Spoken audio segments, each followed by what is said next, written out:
Muy bien. Ya, de todos estoy recibiendo recién sus presentes. Muy bien, entonces vamos a comenzar la clase. Disculpen los motivos técnicos en los cuales me ha hecho falta un poquito de poder contactar con respecto a lo que es la red, ¿no? Ahora ya que estamos conectados todos y ahora que me están escuchando, entonces vamos a comenzar con lo que se conoce como bronquiectasias y absceso pulmonar, ¿sí? Entonces, primero para hablar sobre bronquiectasias. Con respecto a lo que son las bronquiectasias, primero las bronquiectasias se definen como una dilatación irreversible. Es una dilatación anormal e irreversible de la luz bronquial. Es decir, nosotros tenemos, no se preocupen, no se preocupen, nosotros tenemos una dilatación irreversible de la luz bronquial. Entonces, nosotros tenemos acá, por si acaso ya estoy grabando la clase, nosotros tenemos acá una mucosa bronquial normal, ¿sí?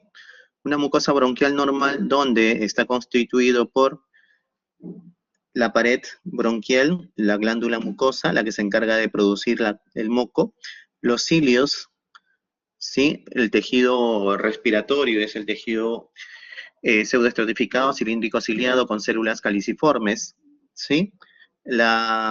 El paso del aire a través de esta luz, que se conoce como luz bronquial, la mucosidad, que es producida por esas células caliciformes, y este es un bronquio normal, ¿no? Tiene una luz y las partes de la pared bronquial, ¿sí? Donde tenemos el tejido en la mucosa, el tejido pseudoestratificado, cilíndrico ciliado con células caliciformes.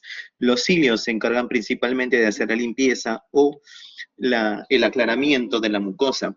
La mucosa se encarga de atrapar todos aquellos gérmenes o inclusive contaminación ambiental para que no ingrese a nuestros tejidos respiratorios, como por ejemplo los alvéolos, los alvéolos pulmonares, los sacos alveolares, ni los bronquiolos respiratorios.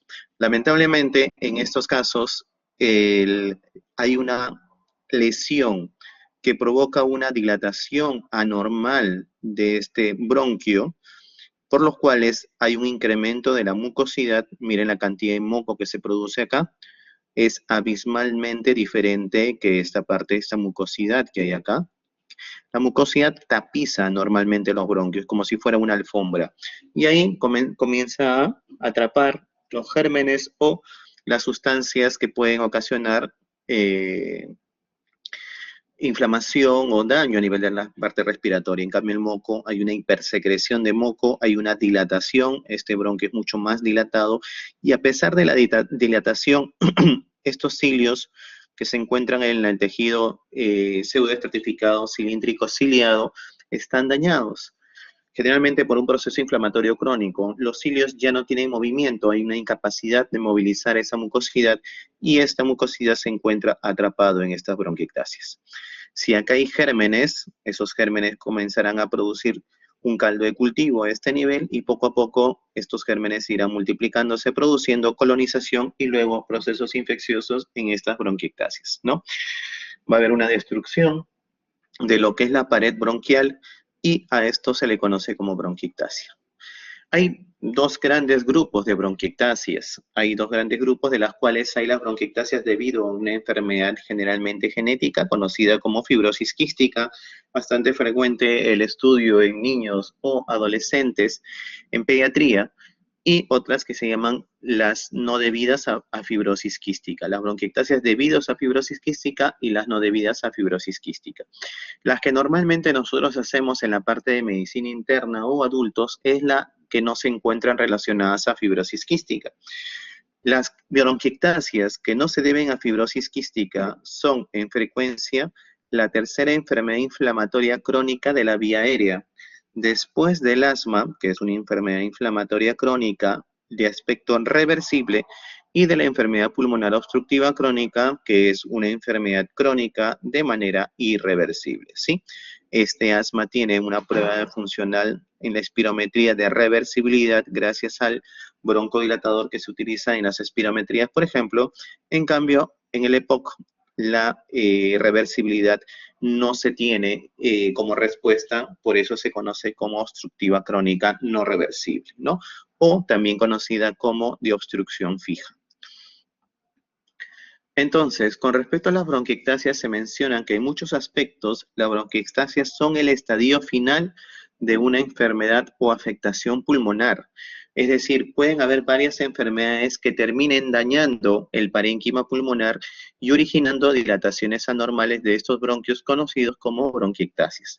Tanto las enfermedades pueden ser locales como sistémicas. Enfermedades, por ejemplo, sistémicas, muy asociadas a estas enfermedades como, por ejemplo, reumatológicas.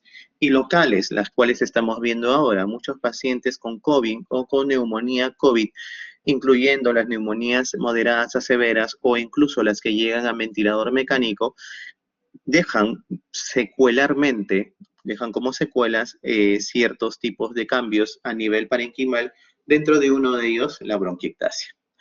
Cada paciente puede presentar diferentes características clínicas, diferentes características pronósticas, radiológicas e incluso de respuesta terapéutica de las bronquiectasias. Por lo que hablamos de un grupo amplio de enfermedades bajo una misma terminología. Es decir, hay diferentes términos que engloban las bronquiectasias, pero sin embargo, cada característica es inherente, primero, a la enfermedad que la produce y segundo, a cada paciente. Es muy distinto tener bronquiectasias post-tuberculosis, es muy distinto tener bronquiectasias post-COVID, o es muy distinto tener bronquiectasias post una cirugía o una operación a nivel pulmonar, o de repente posterior a una artritis reumatoide, por ejemplo, ¿no? Inclusive es diferente tener bronquiectasias por radioterapia o quimioterapia, ¿sí? En la mayoría de estudios, las formas, en la mayoría normalmente se hacen estudios de significancia estadística, las formas de bronquiectasias después de una infección, o sea, conocidas como postinfecciosa, son las más frecuentes y a pesar que son las más frecuentes, no están en un nivel de 50, 60, 70%, no, un 30%, es decir, una tercera parte, recién se conoce que ha tenido antecedente de una enfermedad infecciosa. En un 25 a 45%, inclusive hasta casi la mitad, se desconoce la causa. Y lo que es en medicina, siempre vamos a relacionar todo lo que se desconoce por ahora y que posiblemente con el avance científico se conocerá en algún momento, se llama idiopática, ¿no? Entonces, las bronquiectasias idiopáticas muchas veces pueden estar en relación con algunas otras enfermedades respiratorias, por ejemplo, infecciones respiratorias sufridas en la infancia. De repente la persona tenía enfermedades respiratorias de niño y sin embargo recién de adulto se conoció esas cicatrices, secuelas o también llamadas bronquiectasias. Reflujo gastroesofágico no diagnosticado, pacientes que por ejemplo tienen obesidad, sobrepeso, alguna alteración en las cuales tenga que ver vinagrera, acidez, sintomatología gástrica previa a este hallazgo de bronquiectasias, también se presenta, o con la coexistencia de una enfermedad pulmonar obstructiva crónica, un EPOC del tipo grave, ¿no? Ellos también pueden originar bronquiectasias y relacionarse hasta que se encuentren sus estudios de manera idiopática. Este es un cuadro de las etiologías que nosotros tenemos que asociar a la bronquiectasia. La bronquiectasia, primero, en sí no es una enfermedad, en sí es una secuela. En la gran mayoría de casos podemos hallar bronquiectasias debido a ciertas enfermedades. Las más frecuentes, posinfecciosas. Como se dice acá, ¿no? Las causas que habrá que descartar en bronquiectasias sin una orientación clínica son, por ejemplo, la presencia de inmunodeficiencias con déficit de producción de anticuerpos, reflujo gastroesofágico, la aspergilosis broncopulmonar alérgica, que es la ABPA, que se relaciona mucho con el asma, que no se controla de manera adecuada con los medicamentos que normalmente los tenemos en los cuadros de terapéutica de asma. Hay que pensar en alguna otra enfermedad muy asociada a la aspergilosis broncopulmonar alérgica, en los cuales se van a ver bronquiectasias que se conocen como migrantes. Algún tiempo se producen en algún lado y en otro tiempo se producen en otro lado. Por ejemplo, en algún momento lóbulo superior de derecho o izquierdo y en algún momento en lóbulos medios, por ejemplo, ¿no? Lóbulo medio del lado derecho, língula en el lado izquierdo. Infecciones por micobacterias no tuberculosas. nosotros conocemos la tuberculosis, sin embargo, hay otras enfermedades como las micobacterias no tuberculosas que también producen dilataciones anormales de la bronquiectasis.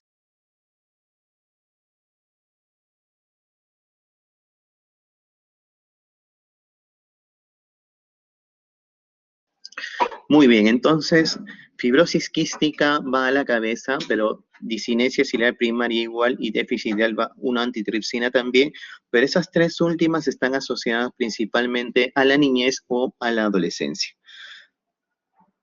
Este cuadrito nos resume todo de lo que se conoce como bronquiectasias debido a enfermedades pulmonares crónicas, debido a inmunodeficiencias asociadas a enfermedades sistémicas, como hablábamos, por ejemplo, de la artritis reumatoide, alteraciones del sistema mucociliar que ya llega hasta un 3%, como el síndrome de disquinesia ciliar, fibrosis quística y síndrome de Jung, son característicamente enfermedades asociadas a la pediatría en niños u adolescentes. Eso lo verán más a fondo cuando vean lo que son pediatría, ¿no? Dentro del aspecto clínico y la anamnesis que nosotros tenemos que pensar, ¿cuándo tenemos que pensar en una bronquiectasia? Primero, cuando alguien ha tenido alguna enfermedad pulmonar previa, ¿sí? Alguna enfermedad pulmonar previa me pudo haber dejado una o múltiples bronquiectasias. Dentro de lo que es síntomas, los más frecuentes son los tres primeros. Tos crónica, o sea, tos aproximadamente más de 3 meses, en este caso de 3 meses, perdón, de 3 semanas a 3 meses. Expectoración crónica, generalmente la tos es acompañada de flema o expectoración. Ahora, la coloración no importa mucho en estos casos, si es blanquecina, amarillenta, transparente, verdosa, plomiza, a veces hasta inclusive con rasgos hemoptoicos, ¿no? Cierta manera tiene que tener una tos crónica y por largo tiempo con expectoración, es lo más frecuente. ¿Por qué? Porque al principio veíamos que la bronquiectasia hay una acumulación anormalmente mayor que en los bronquios normales de moco. Entonces, ese moco durante esa tos lo vas eliminando o el paciente lo va eliminando continuamente. Y a veces puede ser expectoración intermitente. ¿Qué quiere decir intermitente? Épocas en las cuales el paciente, sí doctor, más o menos cada inicio de semana, lunes, martes, miércoles, por ejemplo, tengo tos con flema bastante abundante, pero después de esa tos con flema abundante, ya a fines de semana ya es menor. Poco a poco va desapareciendo. Nuevamente vuelve a repetirse este cuadro, nuevamente después pasada la semana. O también puede estar asociado con la parte del día, el ciclo circadiano. A veces la bronquiectasia da una tos con expectoración más frecuentemente en las mañanas o en las noches, ¿sí? En esos casos, así como por ejemplo las bronquiectasias que están asociadas a reflujo gastroesofágico, se relaciona su tos postprandialmente, es decir, después de los alimentos, después del desayuno, después del almuerzo y después de la cena. Puede haber infecciones respiratorias a repetición. Aquellas personas que te dicen, doctor, sí, durante el año durante el invierno, pues, ¿no? He estado más o menos a cada rato sufriendo de los bronquios, siempre sufro de los bronquios. Me ponen mi ampolla por 3 a 5 días, mejoro. Después de 2, 3 semanas, nuevamente vuelvo a tener problemas respiratorios con tos, con flema, malestar general, etcétera, ¿no? Entonces, nuevamente, doctor, me pone, y ya estoy cansado, o sea, continuamente el paciente te cuenta una historia de infecciones respiratorias a repetición, ¿no? Disnea. La disnea generalmente acompaña a las bronquiectasias que cada vez se presentan en mayor cantidad.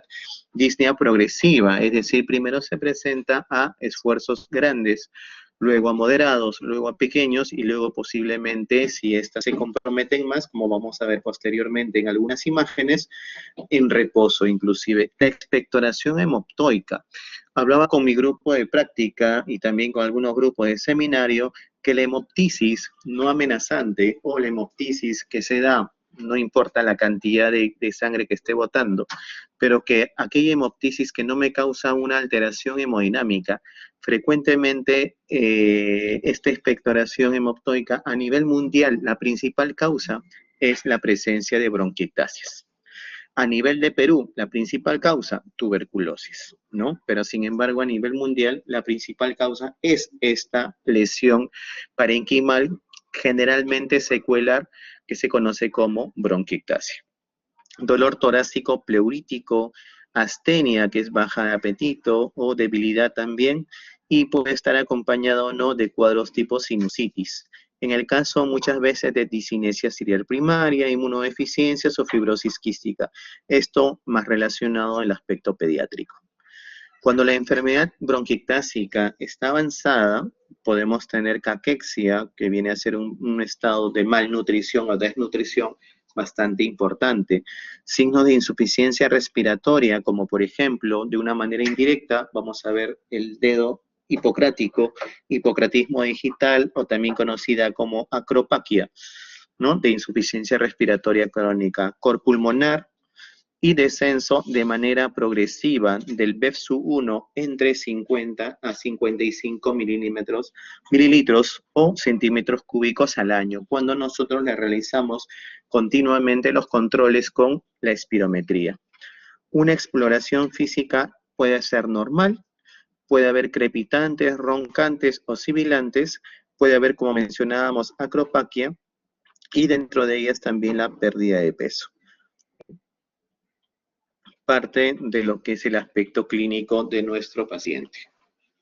Igual, disculpen, eso tiene que ver con fisiopatología, se ha desconfigurado un poquito cuando he pasado a acá a la plataforma. Fisiopatología, se habla de un círculo vicioso y eso es importante porque es una pregunta muy frecuente de examen. Círculo vicioso de Cole o de Cole. El aclaramiento mucociliar se ve comprometido por una agresión inicial sobre la vía aérea. O sea, siempre la bronquiectasia tiene que haber un daño previo para que ésta se produzca, ¿no? Muy pocas personas son las que nacen con esta alteración, permitiendo el contacto prolongado de las bacterias con la zona epitelial, con la mucosa, lo que desencadena una respuesta continua inflamatoria del tipo crónica y con liberación, bueno, en este caso de enzimas que tratan de eliminar estos gérmenes, pero al no poder eliminarlos comienzan a producir proteasas que al fin y al cabo, comienzan a producir un daño epitelial.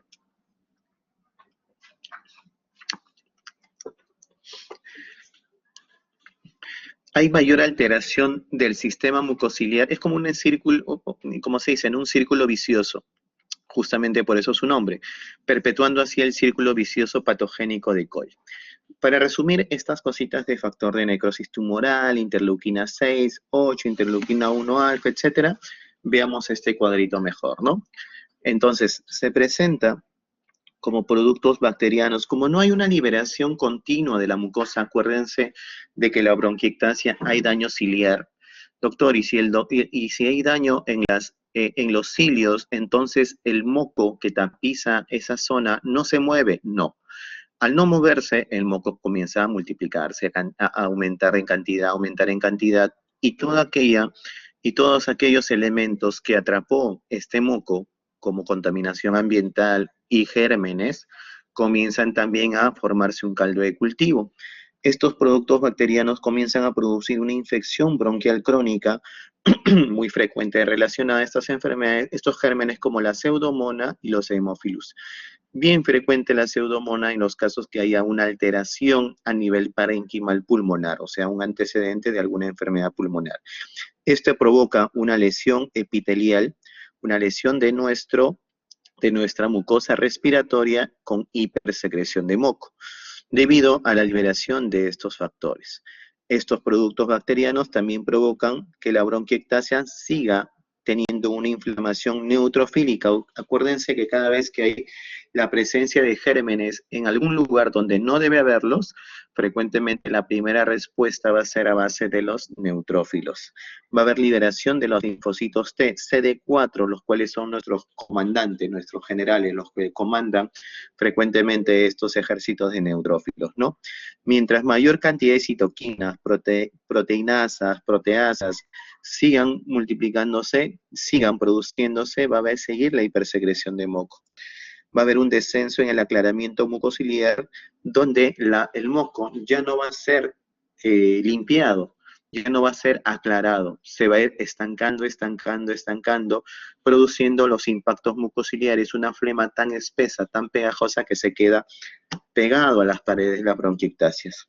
Y la lesión de la vía aérea provocando un círculo vicioso cada vez mayor, ¿no? Entonces la presencia de bronquiectasias con gérmenes, con mucosidad, con daño a nivel de los cilios, comienza a provocar una respuesta inflamatoria crónica. Este es otro imagen que da como respuesta el círculo vicioso de Cole, ¿no? Con un daño, liberación de interferón por los linfocitos y los neutrófilos, comienzan a liberar mediadores químicos, comienzan a alterar la zona del moco, comienzan a producir mayor cantidad de flema y atrapamiento a este nivel, ¿no? Es un bronquio que no se puede limpiar debido a que estos cilios que se encuentran acá ya están dañados, provocando que también queden gérmenes y comiencen a colonizar. La colonización, a diferencia de la infección, es lo que nosotros conocemos como la presencia de gérmenes que están ocasionando un daño, en este caso en nuestras vías respiratorias, pero sin realizar un proceso infeccioso, sin los síntomas característicos de fiebre, tos, flema, leucocitosis, PCR elevado, no hay esas cosas, ¿no? La colonización es la presencia de gérmenes que producen una mayor mucosidad, pero sin realizar las características de un proceso infeccioso. El diagnóstico, ¿cómo se realiza el diagnóstico en estos casos? Primero, tenemos que sospechar, ¿no? ¿Cuándo sospechamos que un paciente puede tener bronquiectasias? Primero, el antecedente. Y siempre nosotros comenzamos con, por ejemplo, paciente varón de tantos años de edad, ¿no? ¿De qué sufre? De las manifestaciones que tiene. Y ahorita las vamos a ver.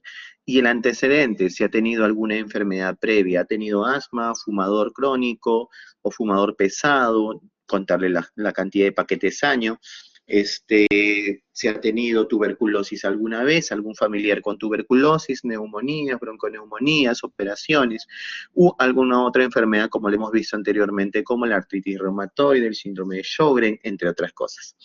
Otro criterio diagnóstico o de sospecha cuando viene nuestro paciente y le preguntamos su tiempo de enfermedad actual y qué manifestaciones tiene, ¿no? Si tiene tos y expectoración persistentes, que lo hemos visto anteriormente las características, infecciones respiratorias recurrentes y o hemoptisis recidivante en ausencia de hábito tabáquico.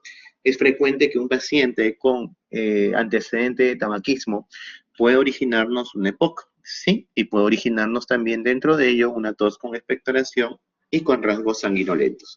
Pero si no tiene hasta este antecedente y tiene tos con flema y rasgos hemoptoicos o hemoptisis franca, entonces también deberíamos pensar en bronquiectasias, ¿no? También. ¿Por qué? Porque hay otras etiologías también. En alguna oportunidad hablamos con alguno de sus compañeros sobre tromboembolismo pulmonar, también puede originar hemoptisis. Hemos conversado sobre cáncer de pulmón, también puede originar hemoptisis. Hemos conversado también de unas lesiones que se conocen como aspergiloma, que lo van a ver si no lo han visto todavía, en lo que son hongos a nivel pulmonar y también me puede producir hemoptisis. Es decir, la hemoptisis se da en diferentes tipos de enfermedades o en secuelas de enfermedades como en el caso de las bronquiectasias. El examen físico puede ser normal, o como lo vimos anteriormente, presentar roncantes, sibilantes o crepitantes, ¿no? Pero estos sibilantes o roncantes ya vienen a ser más localizados. No son como un paciente asmático, por ejemplo, que tiene una broncoconstricción a nivel de ambos pulmones y uno le escucha los sibilantes en ambos campos pulmonares, ¿no? En el caso de los pacientes con bronquiectasias, y generalmente bronquiectasias que se encuentran localizadas en algún u otro lóbulo en cualquiera de ambos hemitórax, igual nosotros vamos a escuchar roncus o sibilantes donde se encuentre. Por ejemplo, si nosotros escuchamos sibilantes en la base de hemitórax derecho, o en el lóbulo superior del hemitórax izquierdo, entonces nosotros ya estamos, entre comillas, descartando que sea un problema asmático. ¿Por qué? Porque los sibilantes se están presentando de manera localizada. Los pacientes con enfermedades avanzadas pueden presentar acropaquia, caquexia o una desnutrición bastante intensa, o signos de insuficiencia respiratoria crónica. Por ejemplo, en lo que nosotros hablamos, no sé si habrán hecho análisis de gases arteriales, pero frecuentemente en los análisis de gases arteriales en un paciente con insuficiencia respiratoria crónica, también podemos hallar que el CO2 al inicio puede estar disminuido, puede haber hipoxemia y puede haber una alcalosis respiratoria, ¿no? Y que poco a poco ya se va compensando, ¿no? Y luego si la enfermedad va empeorando o va avanzando, puede haber inclusive una retención de CO2, produciéndonos también una acidosis respiratoria compensada, si es que ya el riñón comenzó a borrar el bicarbonato. Funcionalmente, es decir, con exámenes funcionales tipo espirometría, DELCO, pletismografía, el hallazgo más habitual es la obstrucción progresiva al flujo aéreo, poco reversible tras el tratamiento broncodilatador, es decir, parecido a un EPOC, ¿sí? Parecido a un EPOC. B1 sobre la capacidad vital forzada, menor de 70 post broncodilatador. No mejora tanto, es poco reversible dándole el broncodilatador dentro de lo que es una espirometría o una prueba funcional, ¿no? Este es otro cuadrito que nosotros damos con respecto a lo que es la evaluación del diagnóstico de una bronquiectasia, ¿no? Al principio, tos, expectoración crónica, hemoptisis, posiblemente infecciones recurrentes, ¿no? A veces no hay otra sintomatología, a veces no tiene antecedentes de otra cosa, presencia de enfermedades generalmente que no sean tan que causen lesión a nivel pulmonar, ¿no? Entonces le hacemos todo el screening al inicio y si es que hay algún diagnóstico nos puede dar malformación congénita, una traqueobronquiomegalia, un situs inversus que viene a ser una alteración ya conocida por ustedes cuando han llevado cardiología, o una obstrucción bronquial que de repente podemos catalogarla como asma. Si no hay diagnóstico, hay que realizar una historia clínica mucho más etiológica, ¿no?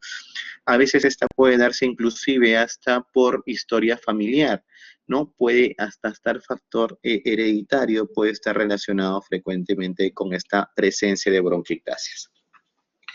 Para el diagnóstico, normalmente y lo más frecuente, y como le decía en mi grupo de práctica, así por ejemplo como hay el electrocardiograma para una evaluación básica, por lo menos para el corazón, la parte de radiografía viene a ser una evaluación básica para lo que es pulmones, si nosotros queremos verla. Pero si nosotros, por ejemplo, queremos ver cómo funcionan los pulmones, lo más importante es realizar la prueba funcional como la espirometría.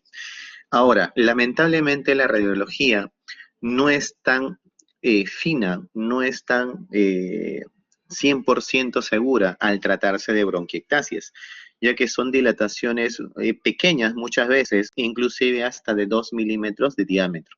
Entonces, para eso nosotros ya tenemos que dedicarnos a una inspección visual más profunda. ¿Qué es lo que utilizamos? La tomografía axial computarizada de alta resolución o la tomografía espiral multicorte, que por lo menos tenga una diferencia entre una y otra menos de 1.5 milímetros de longitud, ¿no? Porque si los cortes son bastante finos, vamos a encontrar estas bronquiectasias. Una radiografía, por ejemplo, no nos da eso, a menos que sean unas dilataciones anormales muy groseras, ¿no?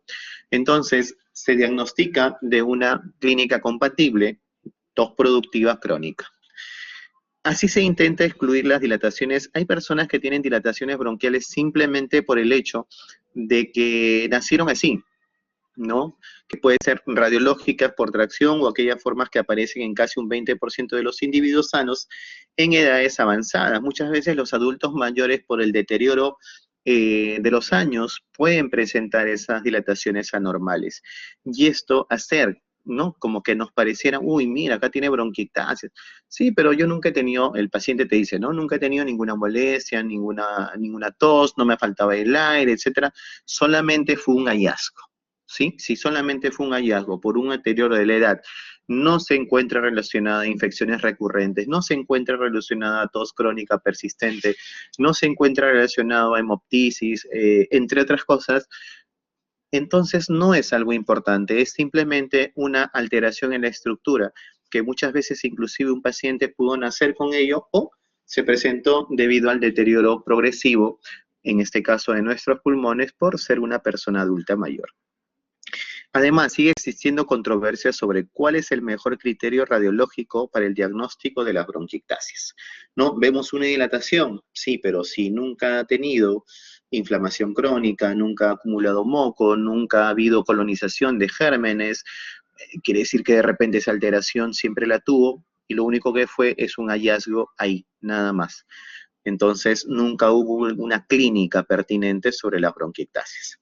Entonces, antiguamente y actualmente todavía se utilizan los criterios de Neidich. Los criterios de Neidich, basados sobre todo en un cociente, relaciona el diámetro del bronquio con el diámetro arterial. Normalmente, regularmente,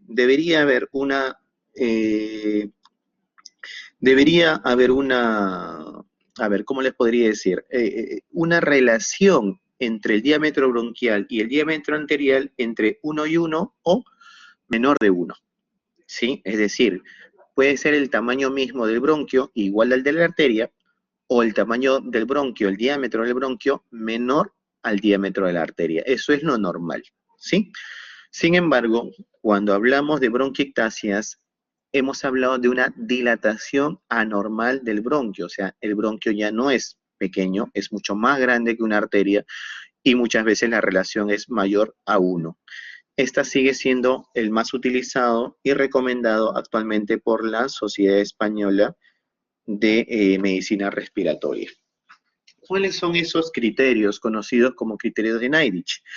Es esto, son signos en sí, no son signos radiológicos, son signos tomográficos, ya que la mejor manera de poder diagnosticar las bronquiectasias no es mediante la radiografía, sino mediante la tomografía.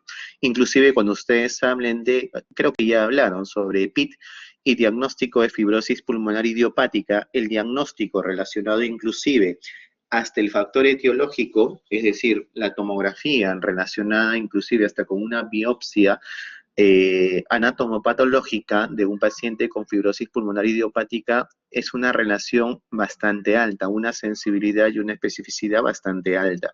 Es por eso la importancia de una tomografía, tanto en la fibrosis pulmonar idiopática en su diagnóstico, como también en los casos de bronquiectasias. ¿Cuáles son los signos que nos habla Neidich? Uno de ellos es la dilatación bronquial y el índice broncoarterial mayor de 1. Como les vuelvo a repetir, lo normal es igual a 1, es decir, el diámetro del bronquio es igual al diámetro de la arteria, o menor de 1, cuando el diámetro bronquial es menor que el diámetro arterial. Entonces, pero cuando es mayor, quiere decir que hay una dilatación anormal del bronquio conocido como bronquiectasias. Puede haber anormalidades del contorno bronquial, es decir, ya la pared del bronquio es irregular.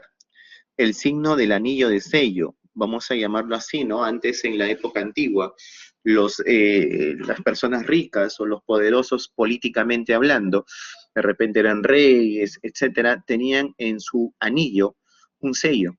Entonces, en vez de ellos en esa época firmar, lo que hacían era sellar con su anillo de sello. Igualito es lo que vamos a ver ahora en las imágenes. En los rieles de tren o los rieles de tranvía, ¿no? También está la rastra o las columnas de perlas en un corte horizontal. Pueden haber quistes arracimados, como por ejemplo en los casos de bronquiectasias asociadas a fibrosis pulmonar idiopática, conocida como el panal de abeja. Esas son bronquiectasias, sí, pero son en 2 a 3 hileras, ¿no? Falta de afilamiento bronquial. Todos los bronquios presentan cierto afilamiento en las tomografías. Otro, visualización de bronquios periféricos. Normalmente, regularmente hablando, ustedes saben que hay una arborización, ¿no? Nosotros llamamos también árbol tráqueo bronquial. ¿Por qué? Porque se van ramificando. Y las últimas ramas que van a la periferia de los pulmones, las últimas casi ya no son percibidas por la tomografía. Pero si nosotros vemos dilataciones bronquiales anormales a nivel periférico, hay que pensar en bronquiectasias.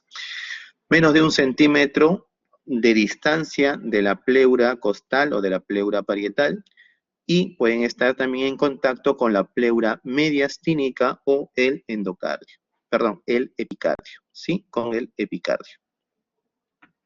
Vamos a ver algunas imágenes como se encuentran acá. Por ejemplo, estas son las de arriba, las bronquiectasias quísticas, ¿sí? Las bronquiectasias quísticas, unas alrededor de otras, por ejemplo, ¿no? Y estas, si las vemos en todas las hileras, van a hacerse este patrón conocido como patrón en panal de abeja, ¿sí? Son bronquiectasias, dilataciones anormales. En este caso, cuando se ven negritas, significa que todavía no hay una mucosidad que llena esas bronquiectasias. ¿Ya? ¿Qué otra cosa más? Este es el signo del anillo de sello o signo del sello, en la cual tenemos una arteria. Miren, la arteria debería ser la relación 1 y 1 con el bronquio, pero sin embargo el bronquio está bastante dilatado. El bronquio es como el anillo y la arteria es como el sello, ¿sí? Viene a ser como un anillo de sello. Esta es una bronquiectasia cilíndrica o también conocida como rieles de tren. Esta imagen en un corte generalmente puede estar en cortes horizontales. Acá sabemos que estamos en un corte transversal, muchas veces no se ve, pero en la gráfica lo que queremos hacer es que ustedes vean cómo se vería. Estos son quistes pulmonares, ¿sí? Esto es, por ejemplo, varicosa. ¿Por qué varicosa? Porque las paredes son tortuosas. Las paredes son irregulares, no es como esta redondita, miren, ¿ve? ¿No? Que es por la gráfica redondita. Acá es varicosa, con paredes irregulares. Aquí ya son lesiones tipo enfisema centrolobulillar, esto es perilobulillar, entre otras. Esta es cerca a lo que es la pleura del tipo parietal, en este caso visceral, ¿no? Pero si vemos acá la costilla, posiblemente sea parietal. Ya, esta es una bronquiectasia quística, la de acá, una bronquiectasia quística, y si está más alejada, o sea, más periférica, esto quiere decir que es también una bronquiectasia, ¿sí? Esta es una bronquiectasia varicosa, sacular, parece un saco, ¿sí? Y grande. Si esto vemos en un lóbulo, muchas veces hasta la podemos extirpar. Otras bronquiectasias. Miren acá. Esta es una bronquiectasia bien formada, un poco de paredes engrosadas, posiblemente post-tuberculosis en el lóbulo inferior izquierdo, ¿no? Acá hay otras bronquiectasias del tipo cilíndricas, que muchas veces en la radiografía, en algunos casos no se ven. Por ejemplo, acá sí se logra determinar. Acá está la bronquiectasia quística. Sí, para eso nos ayuda mucho un negatoscopio. Inclusive acá, esta es la zona cardíaca y sin embargo, posterior a ella vemos unas imágenes medias redondeadas, medias redondeadas. Para eso nos ayuda, y siempre en el equipo de práctica les he mencionado, para eso nos ayuda mucho la radiografía lateral izquierda, que nos va a hacer ver lo que se encuentra posterior a esta zona mediastinal pericárdica, ¿no? O del corazón. Este corazón no nos permite ver lo que se encuentra por detrás. En cambio, una lateral izquierda sí nos ayudaría. Por ejemplo, esta es una imagen tipo anillo de sello, dilatación anormal de esta bronquiectasia y acá arribita, blanquito, una arteria, ¿no? Una arteria, la puntita es una arteria, el puntito blanco.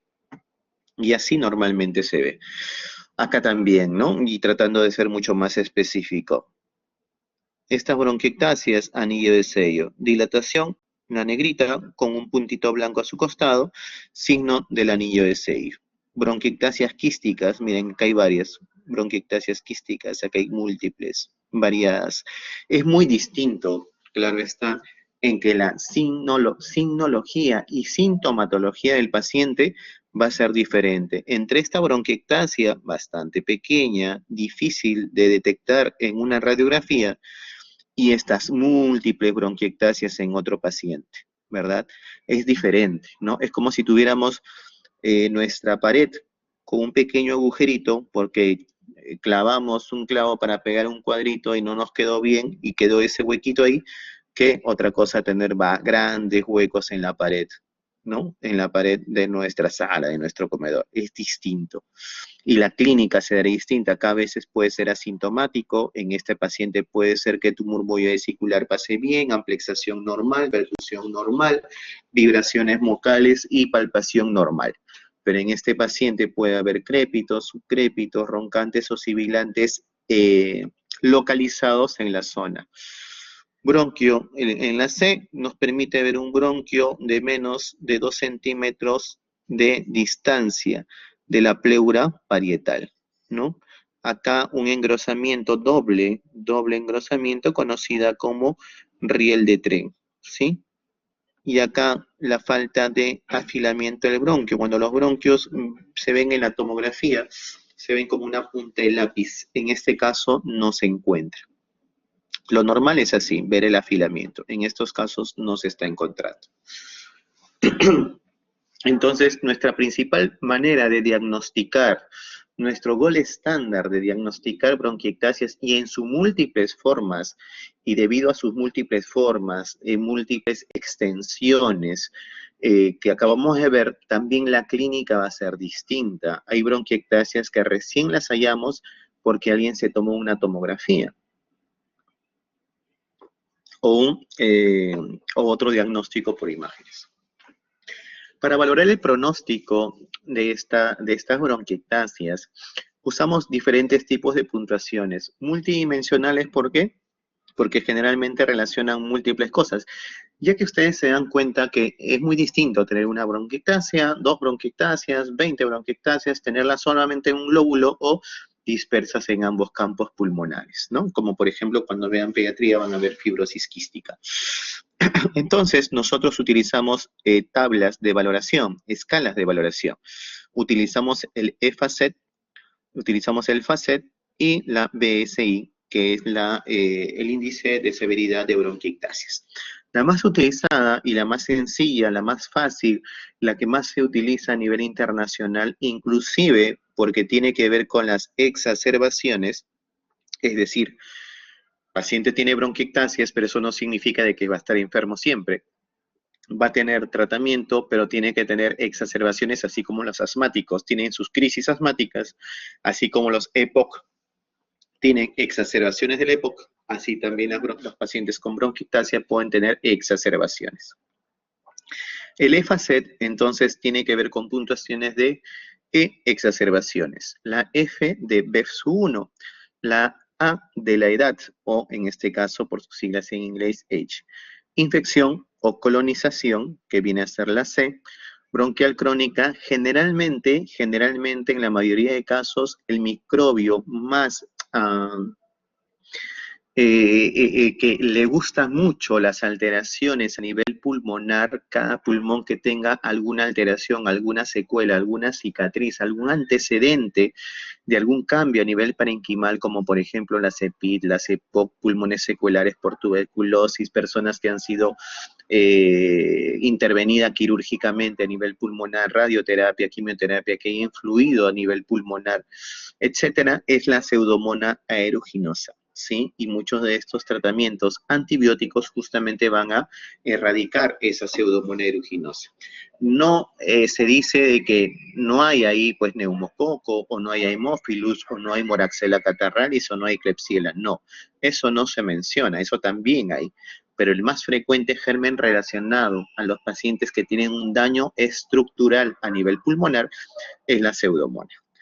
Extensión radiológica con la E y por último el grado de disnea que tenga nuestro paciente. Esos son los acrónimos que tienen que ver con la escala de valoración pronóstica de EFACET. Y aquí está, ¿no? Y aquí está la puntuación.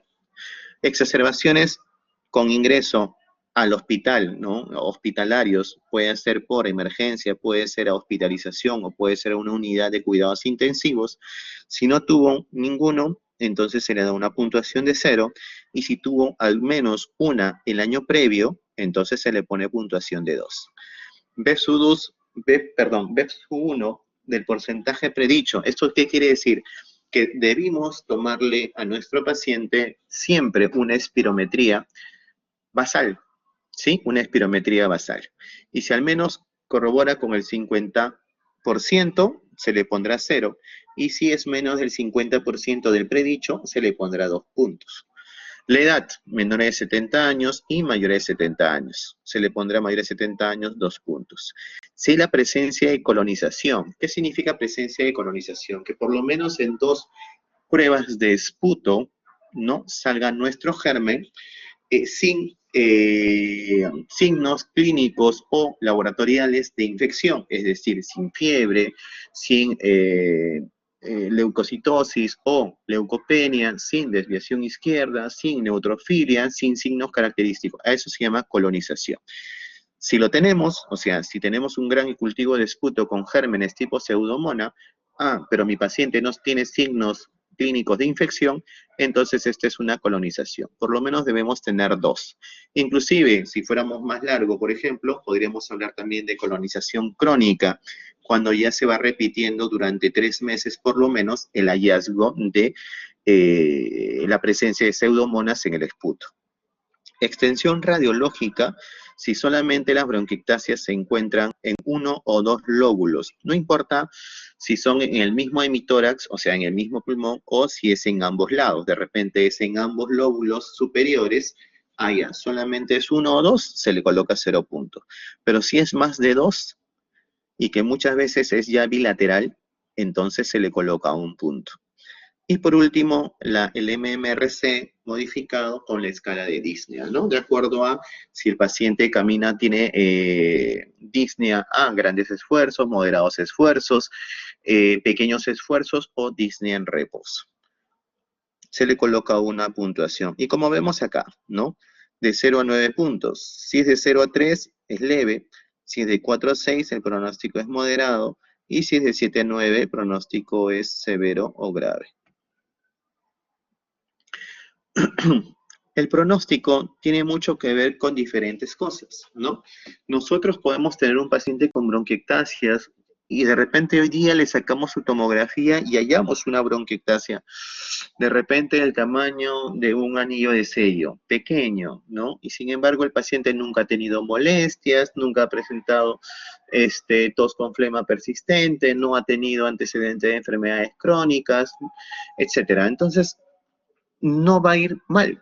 Ese paciente con controles posteriores, una vez al año, viendo el tamaño que no se multiplique o no aumente de tamaño de diámetro, el paciente lo podemos tener tranquilamente haciendo sus labores cotidianas. Muy distinto, pues, así tiene múltiples bronquiectasias diseminadas en ambos lóbulos, que sí presenta disnea a moderados esfuerzos. Te dice el paciente, doctor, yo camino una cuadra, termino de caminar esa cuadra, es como si hubiera corrido, pues, todo alrededor del Estadio Nacional. Sí, señor, tan cansado, sí, doctor, tengo que parar, respiro bien unos 1 minuto, 2 minutos, me siento mejor y vuelvo a caminar. Y nuevamente camino una cuadra y vuelvo a cansarme. Eso ya es una disnea progresiva. Las características de la disnea, las características del esputo, si hay colonización o infección, como les mencionaba, la colonización es la presencia de gérmenes, sin embargo la infección es ya cuando el germen inclusive puede darnos manifestaciones clínicas sistémicas o laboratoriales. Función pulmonar, si no está perdiendo la función, es decir, su BEF1 se mantiene dentro del rango normal o no, o si va disminuyendo 50 a 55 mililitros cada año. Si está disminuyendo, quiere decir que la capacidad pulmonar va disminuyendo de manera progresiva en el tiempo. Después de 5 años, doctor, antes hacía 500 mililitros, ahora hace 250. O sea, ha tenido una caída abismal del BEF1, ¿no? De más del 50 a 55 mililitros por año. Y eso ya tiene un pronóstico mucho peor que una persona que le hayas hecho espirometría y se mantenga regular o en una meseta de manera continua. Inflamación sistémica, ¿no? Como mencionábamos, la inflamación sistémica debido posiblemente a enfermedades asociadas con respecto a la bronquiectasia, artritis reumatoide, síndrome de Sjögren, lupus eritematoso sistémico, neoplasias, tratamiento con corticoides o inmunosupresores de manera crónica, entre otras, ¿no? y deterioró todo esto, haciendo un deterioro de la calidad de vida por el proceso inflamatorio bronquial de manera crónica. Tratamiento. Mi configuración sea... Muy bien, tratamiento principalmente hay que dar de la etiología. ¿Cuál fue la causa o las causas que produjeron la bronquiectasia? Por ejemplo, cuando vean, como les decía, cuando vean fibrosis quística, van a tomarlo mucho más adecuadamente, pero es con respecto a un receptor, ¿no? A un receptor regulador de la conductancia transmembrana de la fibrosis quística, que es el CFTR. Inclusive tiene como 6 alteraciones a nivel genético y 6 maneras de ver la fibrosis quística. Sin embargo, esto ya lo verán en su debido momento. La disquinesia ciliar primaria habría que inducir técnicas de aclaramiento mucociliar. Si hay una discinesia ciliar primaria, significa que los cilios no tienen un adecuado movimiento, ya que el paciente nació con esa alteración. Entonces nosotros tenemos que hacer tanto ejercicios respiratorios de manera activa como pasiva. Hay terapia respiratoria que actualmente inclusive se está haciendo a los pacientes con COVID. Hay terapia respiratoria para pacientes con EPIT y fibrosis pulmonar idiopática. Hay terapia respiratoria para pacientes con EPOC. Y hay terapia respiratoria también para el aclaramiento mucociliar de los pacientes con bronquiectasias. Si fueron infecciones por micobacterias no tuberculosas, según las guías, aplicar el tratamiento para estas micobacterias no tuberculosas.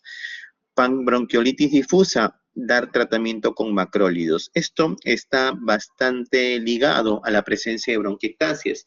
Se menciona que los macrólidos, aparte de ser antibióticos, que son muchas veces de primera elección para las llamadas neumonías atípicas, junto con las quinolonas, lo revisamos una vez en un seminario cuando conversamos con los diferentes grupos.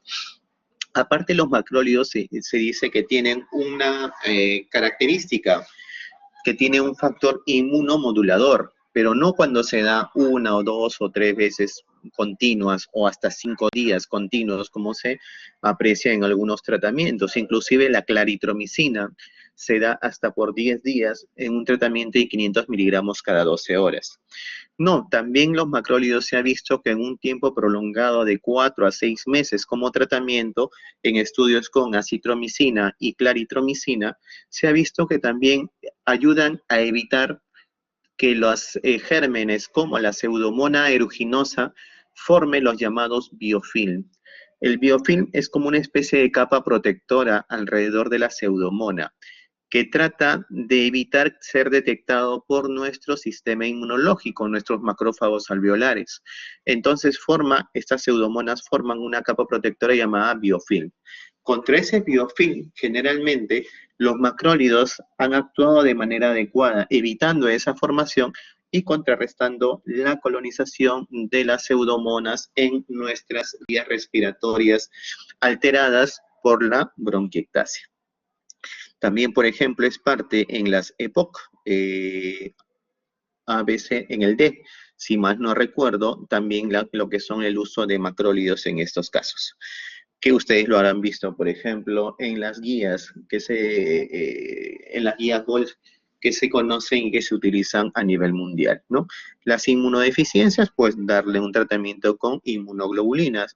El reflujo gastroesofágico sí causa lo que es la llamada bronquiectasias, ya que el ácido, nuestro parénquima pulmonar no está hecho pues para resistir la acidez del pH estomacal, ¿no? El estómago puede llegar hasta 2 o 3 de pH, de acidez. Entonces, si este pH y mi paciente tiene reflujo gastroesofágico, es decir, del estómago se regresa, entre comillas, los alimentos o el jugo gástrico por la parte del esófago, puede también impactar sobre nuestras vías respiratorias y ocasionar daño inflamatorio crónico. Ya esto se le conoce como neumonitis química. y en este caso también producir lo que se conoce como bronquiectasias debido al reflujo gastroesofágico, que se utiliza inhibidores de la secreción de ácido, principalmente los inhibidores de la bomba de protones, ¿no? Ustedes conocen más que yo el omeprazol, pantoprazol, lansoprazol, entre otras. ABPA, la BPA es la aspergilosis broncopulmonar alérgica, muy asociada a los asmas que no tienen un control adecuado o son de difícil control, muchas veces con bronquiectasias migrantes, galactomanano, test de precipitina positivo, eosinofilia, entre otras cosas, ¿no? Y dentro de su tratamiento se encuentran los corticosteroides orales y los antifúngicos como el voriconazol o itraconazol. Enfermedades asociadas, si es por EPOC, asma, enfermedad inflamatoria intestinal, enfermedades sistémicas, pues darle el tratamiento a esas enfermedades para evitar las bronquiectasias, el que se siga produciendo o evitar el daño de estas bronquiectasias que las ya tenemos. Como les vuelvo a repetir, estas bronquiectasias son de daño irreversible, o sea, si ya se produce una dilatación anormal de los bronquios con secreción mucosa espesa, con déficit de movimiento ciliar, con paredes dilatadas anormalmente, estas bronquiectasias se quedaron ahí en el pulmón como una cicatriz y ya no hay vuelta para atrás. No hay ningún medicamento que pueda decir ya no voy a tener bronquiectasias, no, a menos que el tratamiento sea quirúrgico o a menos que le demos tratamiento, pero para que estas bronquiectasias no se compliquen. Si el déficit fue de alfa-1 antitripsina, pues abstenerse del hábito tabáquico, dar alfa-1 antitripsina endovenoso en los fenotipos PIS. ¿Qué cosa es el déficit de alfa-1 antitripsina? Normalmente nosotros, inclusive a nivel del páncreas, tenemos una enzima proteolítica que se conoce como tripsina. El páncreas también produce quimiotripsina y también produce carboxipeptidasa. Estos tres elementos, principalmente hablando que produce el jugo pancreático, me ayuda a disolver, a digerir las proteínas de nuestros alimentos. Rompe enlaces proteicos. Entonces, eso quiere decir que donde haya proteínas, esta tripsina, quimiotripsina y carboxipeptidasa va a estar rompiendo enlaces. Tenemos nuestro parénquima pulmonar del tipo elástico, ¿sí? ¿Por qué? Porque tiene una gran cantidad de elastina, pocas fibras colágenas y mínimas que son de las fibrina. Y por eso nuestro pulmón es elástico. Y tenemos una enzima llamada tripsina, pero también tenemos una enzima que contrarresta esta enzima que se llama antitripsina, alfa-1 antitripsina. Pero ¿qué pasa? Que hay algunas personas con hábito tabáquico que lamentablemente al fumar dañan esta alfa-1 antitripsina, disminuyendo su poder, su potencia de inactivar la tripsina. Entonces, disminuye su potencia o disminuye la cantidad, entonces la tripsina comienza a degradar las proteínas, los enlaces, toda nuestra parénquima pulmonar, haciendo que, por ejemplo, los alvéolos ya comiencen a perder su tejido elástico y comiencen a desarrollar lo que son los enfisemas. Una de las principales causas de un pulmón enfisematoso es la presencia de una enfermedad conocida como déficit de alfa-1 antitripsina.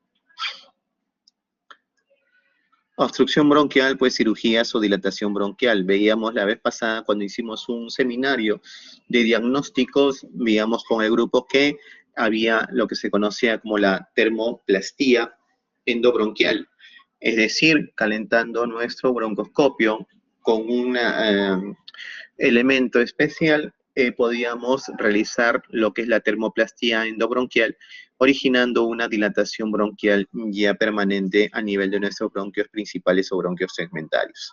Tratamiento de las agudizaciones o también conocida como exacerbaciones. Clínicamente se caracterizan esas exacerbaciones a nivel de las bronquiectasias mediante que la tos habitualmente hay cambios, o sea, aumento de la tos y cambios en las características del esputo.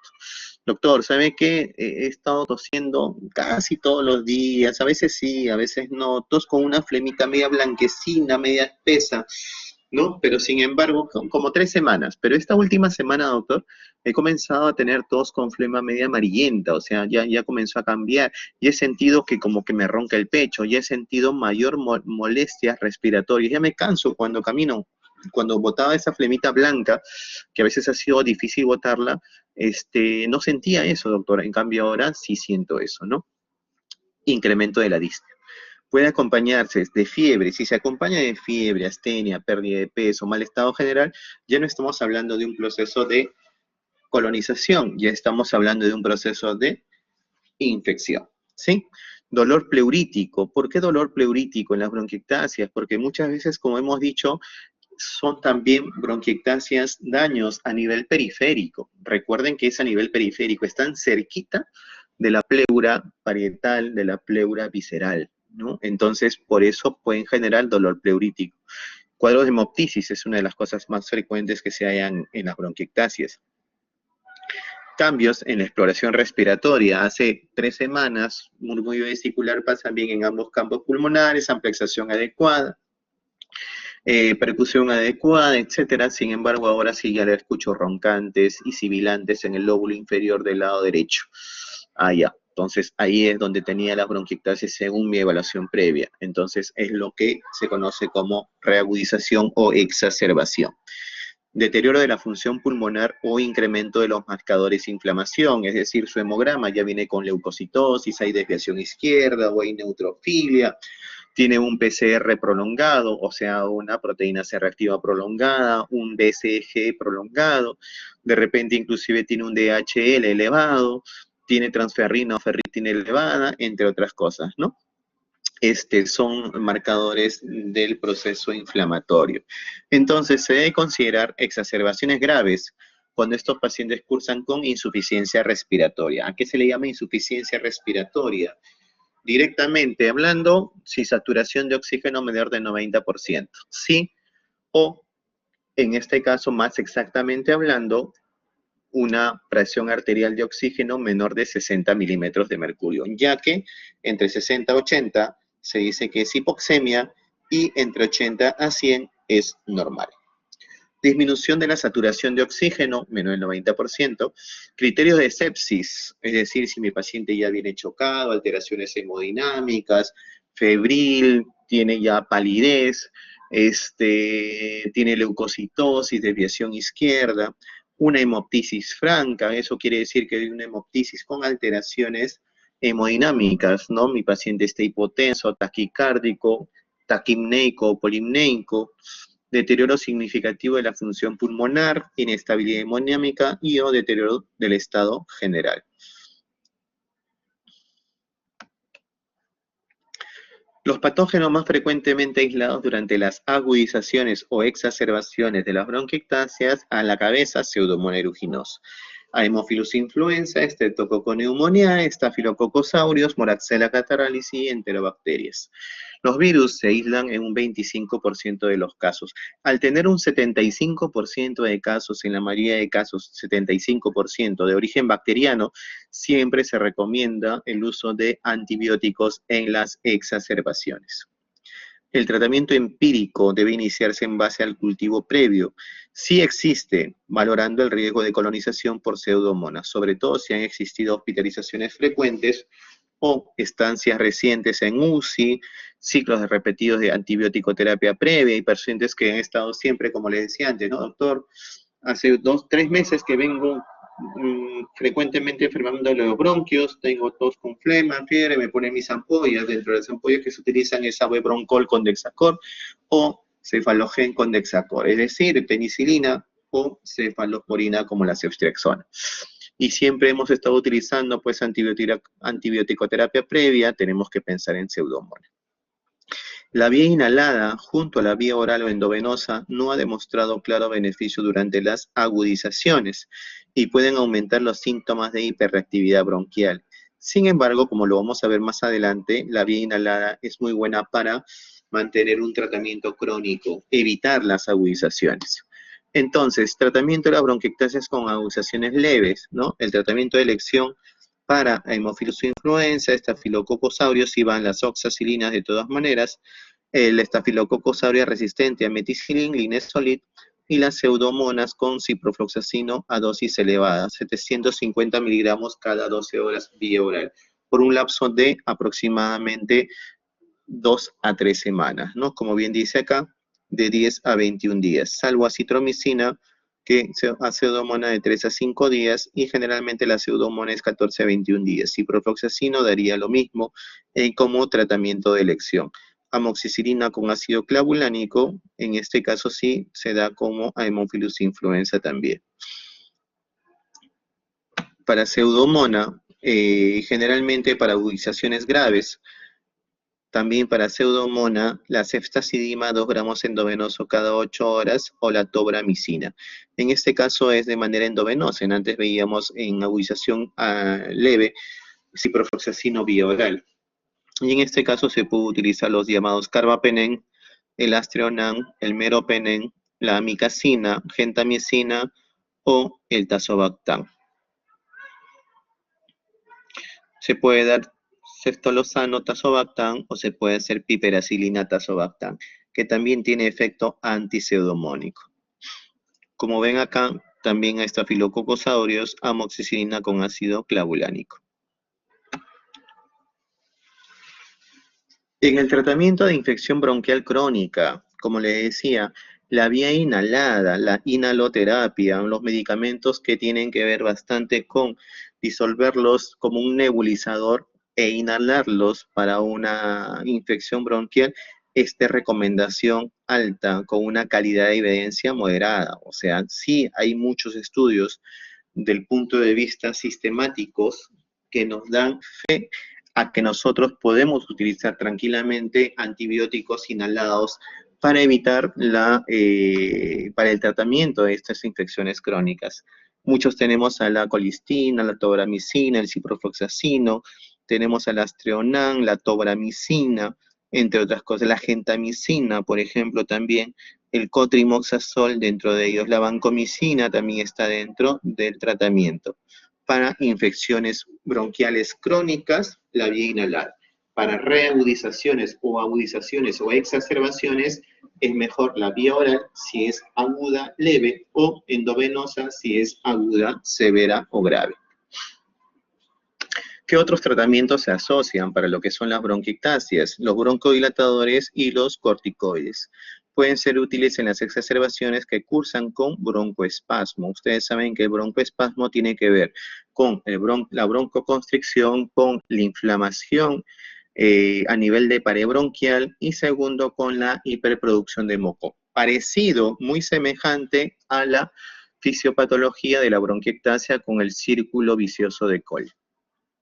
Debe favorecerse la expulsión de la mayor cantidad de moco, fluidificando el moco. Entonces nosotros damos, acá hay diferentes tipos de MDI o maneras de administrar los broncodilatadores. Podemos tener pues el salbutamol, bromuripatropio, el clenbuterol, podemos tener el salmeterol, podemos tener el bilanterol, entre otros. Tenemos también lo que son el lumeclidinium, ¿no? Tenemos el glicopirronio, tenemos múltiples aditamentos que podemos utilizarlos. Y acá, más que todo, utilizar los corticoides de manera oral, pero a cursos cortos de 3 a 5 días, como máximo 7 días.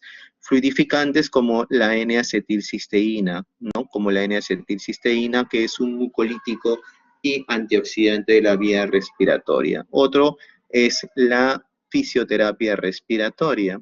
Hay de dos maneras. Uno, de la manera en la cual los ejercicios respiratorios los haga el paciente, eso significa ejercicios respiratorios de tipo activo, o hay otros ejercicios de tipo pasivo donde la persona que le realiza la fisioterapia, por ejemplo, le da palmadas en la espalda, palmadas en el pecho, ¿no? Sin embargo, hay otros aparatos que son como una especie de corset, son una especie de chalecos que vibran, y al realizar vibraciones pueden hacer que la mucosidad o la flema se despegue, haya una mayor vibración y comience a dilatarse la zona bronquial no dañada en la bronquiectasia, ayudando a la ventilación pulmonar.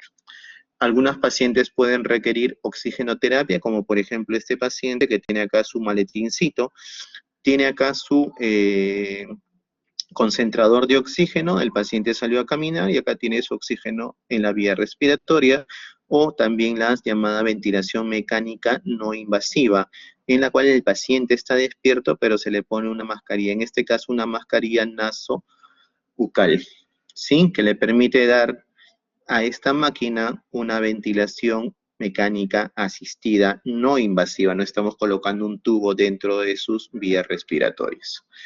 La cirugía y trasplante pulmonar está indicada en caso de las bronquiectasias sean localizadas o hemoptisis grave que no responden al tratamiento convencional. El trasplante es la única solución en aquellos pacientes con enfermedad en estado avanzado, cuya supervivencia se estime menos de 2 años. O sea, ¿sabe qué? De acuerdo a lo que hemos visto con esta paciente, no tiene un tiempo de vida más de 2 años, pues. Entonces se recomienda trasplante pulmonar. Por ejemplo, esto es un tratamiento de una extirpación, ¿no? Se extirpa el lóbulo inferior izquierdo y se deja lo demás. Y acá, según la tomografía, tenía la bronquiectasia. Pero sin embargo, si vemos un paciente con estas características, bronquiectasias bilaterales en ambos campos pulmonares, de características muy extensas, miren la radiografía, en la radiografía aparece poquito, pero acá en la tomografía se ve el tamaño de estas bronquiectasias quísticas de gran tamaño que casi comprometen hasta el 75% del lado derecho y 50% del grado izquierdo. Si yo le extirpo esta zona de acá, mi paciente no vive. ¿Por qué? Porque le estoy quitando más del 50% de la capacidad pulmonar total y estaría contraindicada por la gran extensión de las bronquiectasias bilaterales. En ese sentido, estaría contraindicada la cirugía.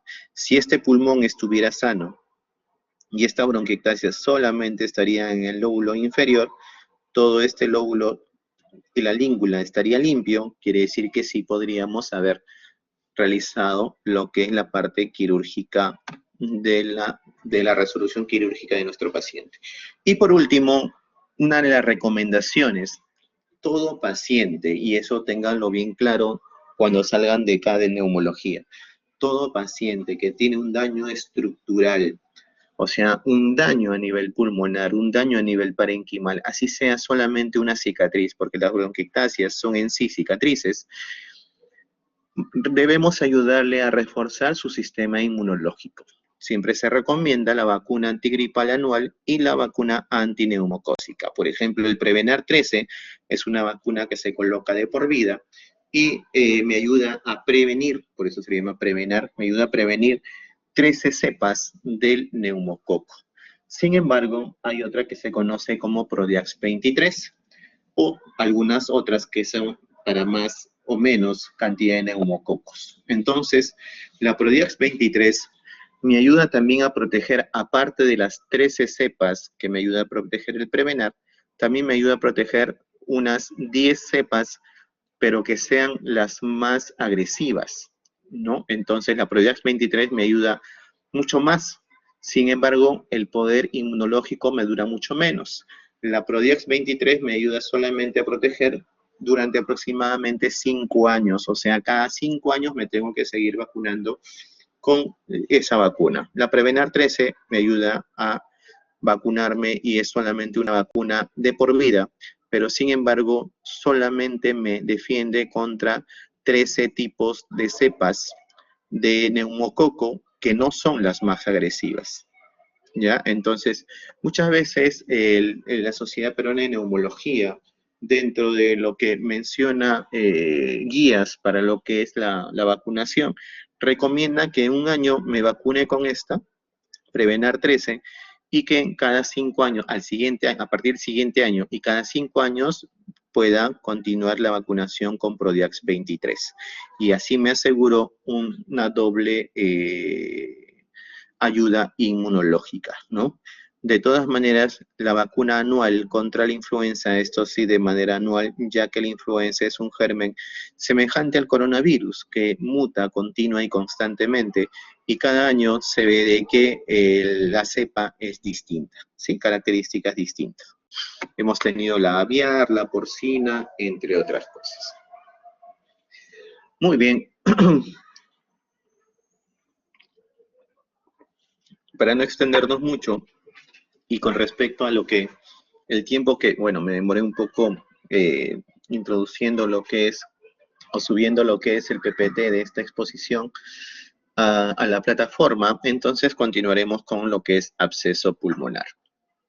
El absceso pulmonar es un área localizada de necrosis, de muerte pulmonar, causada por una infección con una cavidad única, ¿no? O varias, pero siempre hay una más grande, de al menos 2 centímetros de diámetro, de al menos 2 centímetros de diámetro y con paredes bastante gruesas. Cuando las cavidades son múltiples y más pequeñas que 2 centímetros, se conoce como neumonía necrotizante, ¿sí? Entonces, ¿qué es lo que sucede? Es un proceso infeccioso. Normalmente decimos así, primero aparece la neumonía. Si la neumonía en su momento no es contrarrestada, esta va a continuar, va a seguir dañando el parénquima pulmonar, produciendo agujeros, huecos o pequeñas lesiones quísticas o cavidades menos de 2 centímetros allá. De neumonía pasó a neumonía necrotizante. Y si esta neumonía necrotizante continúa en el tiempo sin la adecuada administración de medicamentos, va a terminar va a terminar formando toda una cavidad grande, conocida más de 2 centímetros de diámetro, conocida como absceso, y va a tener un nivel hidroaéreo en ella. La mayoría de los abscesos infecciosos son bacterianos, causados generalmente por la aspiración. Aspiración de dos partes, o de los gérmenes de la boca, que pasan directamente hacia nuestras vías respiratorias sin el adecuado manejo de nuestro sistema inmunológico, como nuestros macrófagos alveolares, nuestro cilios, nuestro moco no fue lo suficientemente capaz de atraparlos, inclusive los gérmenes de la boca, la dentición, a veces un mal aseo de nuestros dientes puede provocar aspiración de estos gérmenes o del contenido del sistema digestivo, que puede llegar a través, como les decía, de un reflujo gastroesofágico hacia la vía respiratoria, pero ya no pasa solamente ácido, sino también algunos gérmenes. Los abscesos pulmonares primarios generalmente se presentan en pacientes que no tienen una enfermedad predisponente, no tienen predilección por la aspiración o pobre higiene dental con gingivitis. Son más comunes en hombres que en mujeres. Muchas veces las mujeres son mucho más aseadas en estos casos que los varones, ¿no? Y los abscesos pulmonares secundarios ocurren en pacientes que tienen una afección subyacente, como obstrucción bronquial parcial, infartos pulmonares, aquellos que están inmunocomprometidos como VIH, quimioterapia, trasplantes, diabetes mellitus, entre otras cosas, ¿no? Infección por VIH.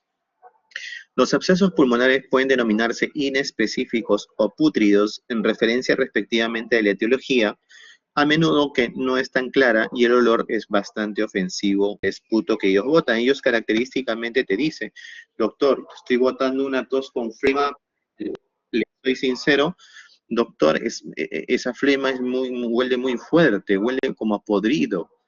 Sí, sí, es como si estuviera botando bilis o algo que estuviera, no sé, doctor, que se me está pudriendo, ¿no? Y es parecido al olor, por ejemplo, que tienen algunas caries, algunos abscesos dentales. Durante las últimas 5 a 6 décadas, la incidencia de absceso pulmonar bacteriano, por ejemplo, en los Estados Unidos disminuyó. Los factores asociados con un peor pronóstico incluyen edad avanzada, porque muchas veces los pacientes, mientras va pasando la edad, neurológicamente tampoco no están tan bien, tan despiertos, y ellos mismos pueden aspirar los alimentos o los elementos de la boca. Síntomas prolongados, ¿no? Por ejemplo, inclusive hasta sedentarismo prolongado, estar eh, en un estado de inmovilidad prolongada, enfermedad concomitante, como mencionábamos, diabetes mellitus, VIH, corticoterapia, inmunosupresión, entre otros, infecciones en el hospital o intrahospitalarias y mayor tamaño de la cavidad. Mientras mayor tamaño sea la cavidad, inclusive el tratamiento médico va a ser inadecuado. Puede ser adecuado ya el tratamiento quirúrgico o el tratamiento de drenaje percutáneo, que ya lo vamos a ver posteriormente. Antes, la tuberculosis era responsable de una mayor proporción de abscesos pulmonares. En estos últimos años se han asociado los abscesos pulmonares con neoplasias y otras afecciones subyacentes. A veces podemos tener pacientes con cánceres o tumores que se cavitan, ¿no? Que se cavitan. Y esto origina una cavidad, esa cavidad origina que gérmenes ingresen y hagan un absceso pulmonar. Los microorganismos tienen acceso al tracto respiratorio inferior por inhalación de partículas en aerosol, lo que respiramos, aspiración de secreciones orofaríngeas, o sea, de la boca y de la faringe o de la garganta, diseminación hematógena desde sitios distantes, por ejemplo, si yo me coloco drogas, si yo de repente tengo una pielonefritis aguda, y esto puede provocar que el germen ingrese a la parte sanguínea y esto diseminarse. Menos frecuencia la infección ocurre por extensión directa desde un sitio contiguo, ¿no? O sea, de repente irse de la pleura hacia el pulmón es mucho más raro. Más frecuente es que se vaya una infección desde el pulmón hacia la pleura.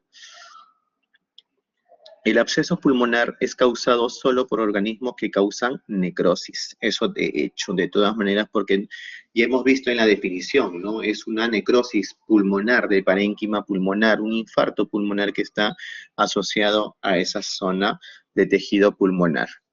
De los patógenos respiratorios inhalados, solo las micobacterias y los hongos dimorfélogos suelen causar abscesos pulmonares. Suelen causar.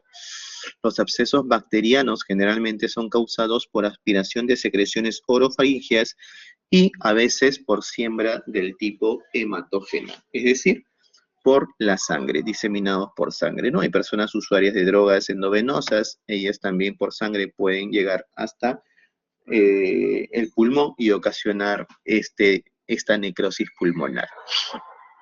Causas de infecciones del tracto respiratorio inferior en adulto, estreptococos orofaringios y anaerobios. Estafilococcus aureus, enterobacteria, también se encuentra la Pseudomonas aeruginosa, generalmente y más frecuentemente en los casos de adquiridas en el hospital o por diseminación hematógena como la encontramos acá, ¿no? Pseudomonas aeruginosa, esta es, no por inhalación, no adquirida en la comunidad, pero sí frecuentemente adquirida en el hospital, o sea, como una neumonía intrahospitalaria o hematógena, al igual que las enterobacterias y al igual que el Staphylococcus aureus, también adquirida en el hospital. ¿Cuáles son más frecuentes en la comunidad? Tenemos a la Haemophilus influenza, al Streptococcus pneumoniae y Streptococcus anaeróbicos, ¿no? Y los que están por inhalación, pues la legionela, el micoplasma, la clamidia, etcétera, ¿no? Esto inclusive lo hemos visto también en neumonías atípicas.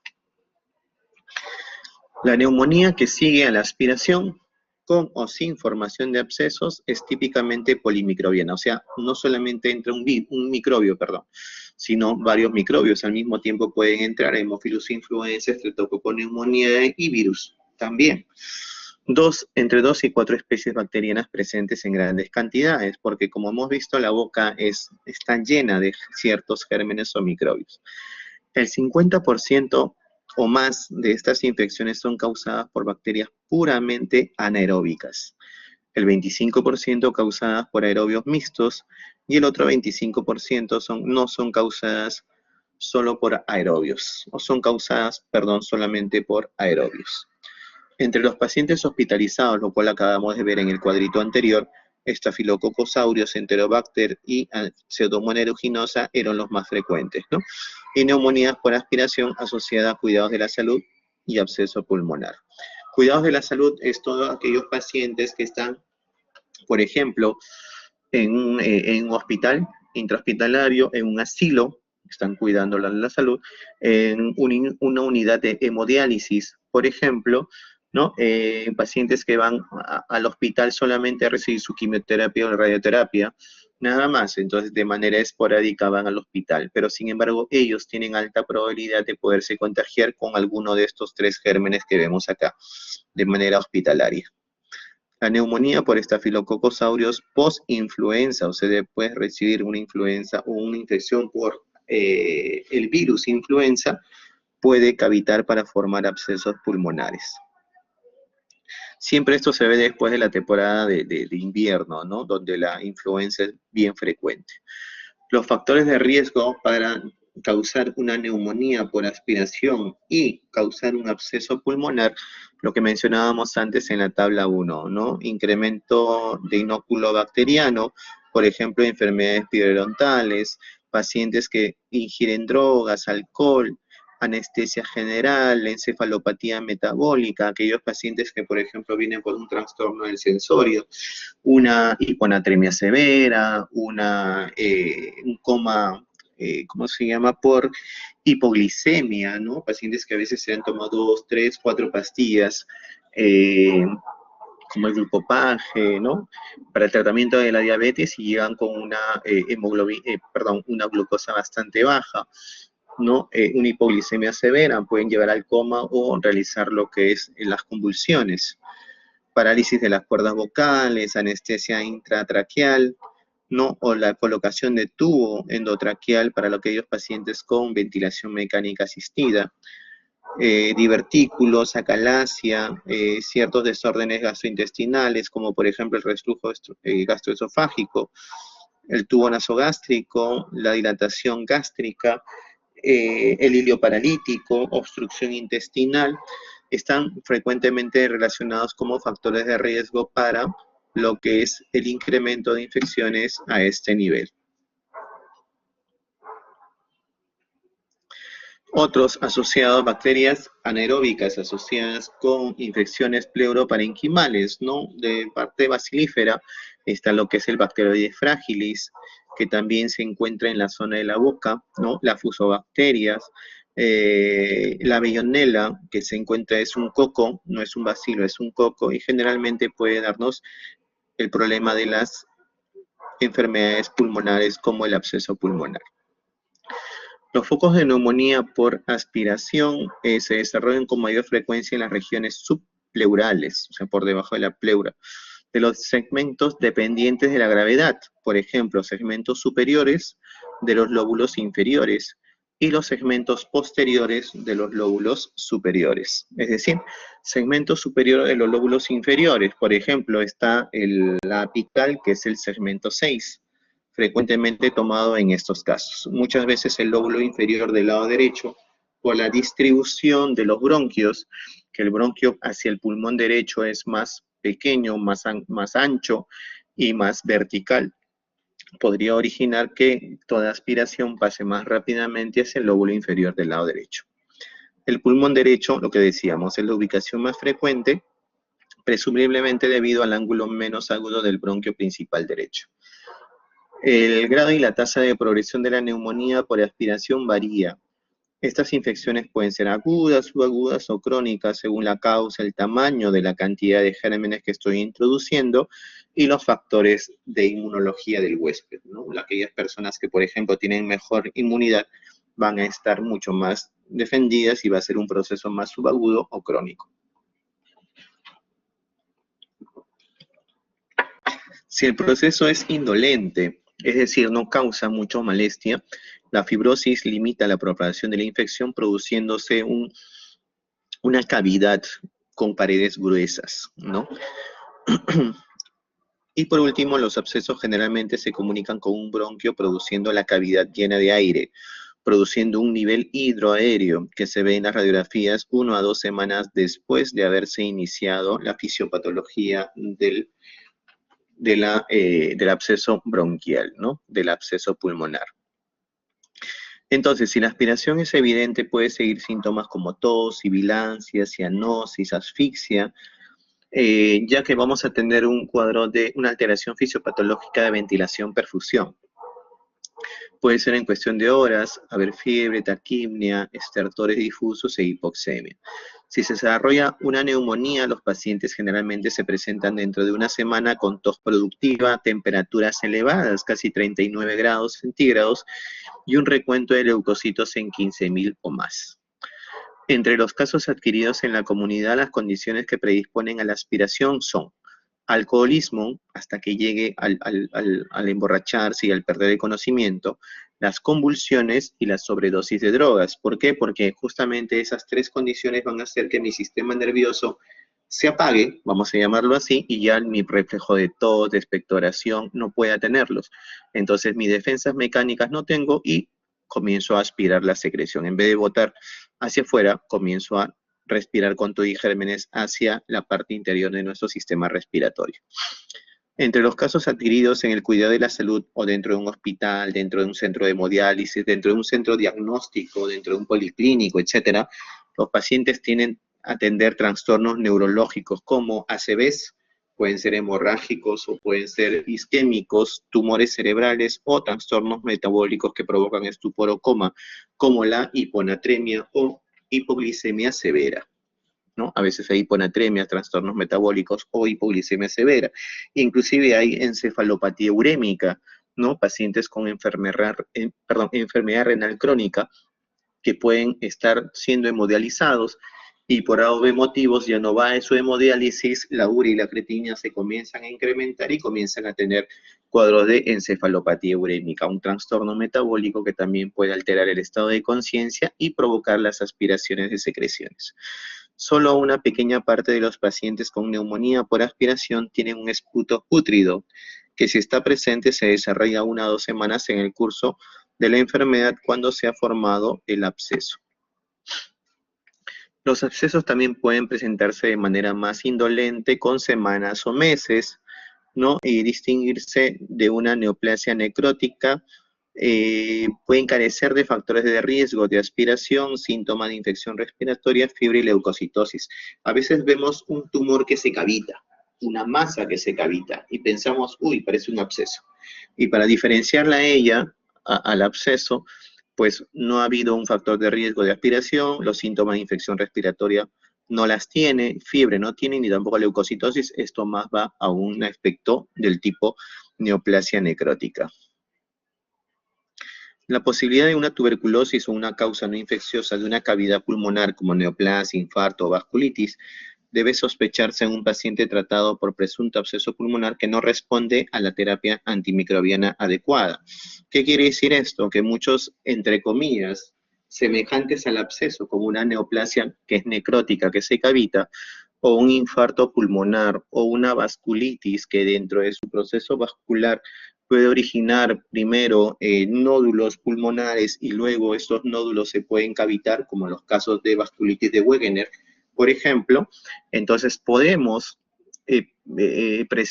podemos tener estos aspectos, ¿no? Inclusive hay enfermedades como Behçet, que es frecuente a veces la presencia de abscesos o inclusive en tromboembolismo pulmonar asociado a enfermedades inmunológicas.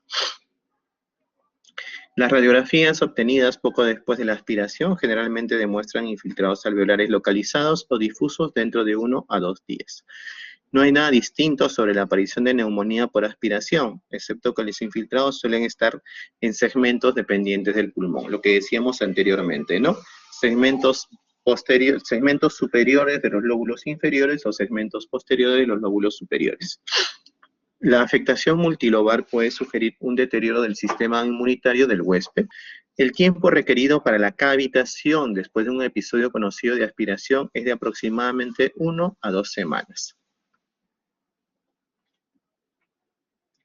En estos casos es donde vemos un absceso pulmonar en un paciente que ya tenía cavitaciones.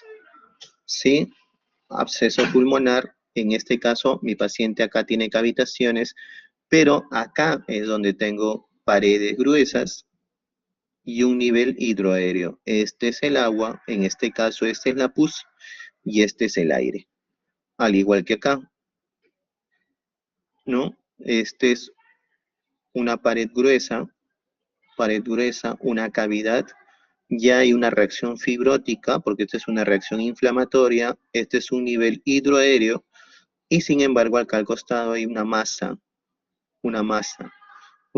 tumoral, absceso pulmonar asociado con un carcinoma broncogénico multinodular. Hay múltiples nódulos acá, ¿no? Múltiples nódulos acá.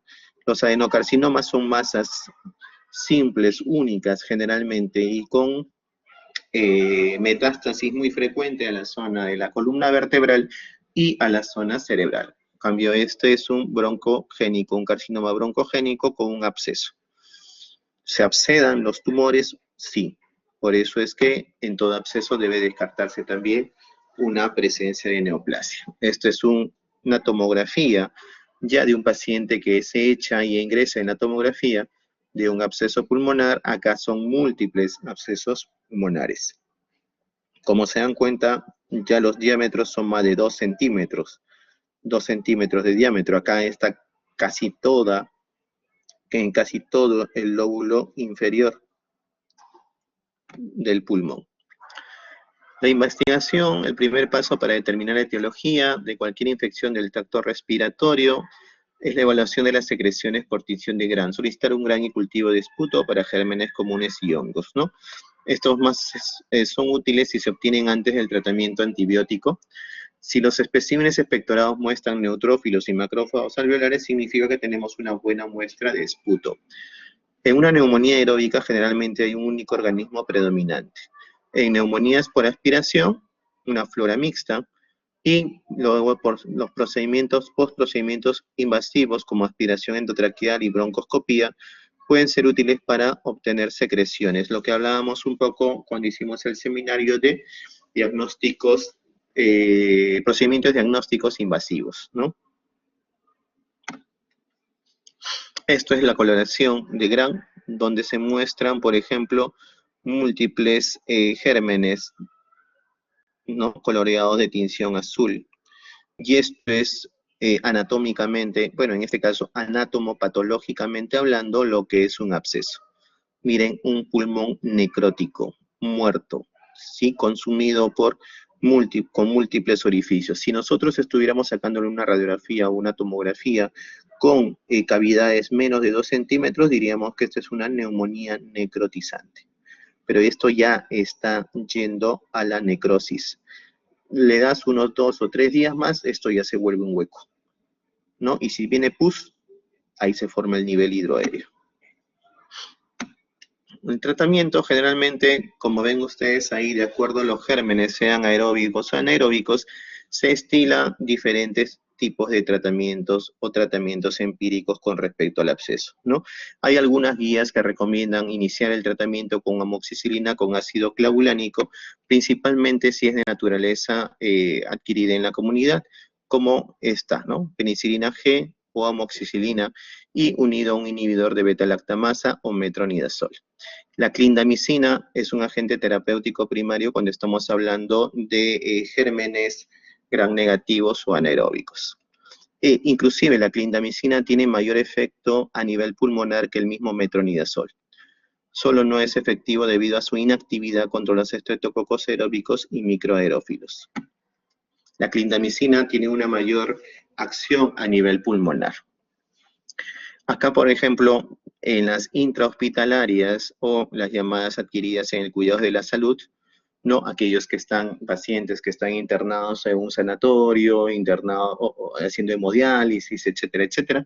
La piperacilina, tazobactam o la ticarcilina asociado a inhibidores de beta-lactamasa ayudan dentro de lo que es la parte patológica. Muchos actualmente comenzamos con cefalosporina de tercera generación, como viene a ser, por ejemplo, la ceftazidima, que también tiene una actividad antiseudomónica de espectro expandido, ¿no? El imipenem o la clindamicina más un aminoglucósido ayudan en estos casos también. En los que son estafilococos del tipo MARSA, que vienen a ser meticilino resistentes, se recomienda lo que es el uso de vancomicina o linezolid. El tratamiento tras una neumonía necrotizante y abscesos pulmonares puede requerir entre 3 a 24 semanas, entre 6 a 8 meses muchas veces de tratamiento, ¿no? 6 meses a veces de tratamiento en estos casos. Aquí, por ejemplo, la duración de la terapia para el absceso pulmonar de acuerdo a dos tratamientos antibióticos, sea la penicilina G o sea la clindamicina, ¿no? Y esto en el tiempo con respecto al tratamiento, la fiebre, ¿no? Más o menos este tiempo en semanas. En 3 semanas ya con ambos tipos de tratamiento caía la fiebre.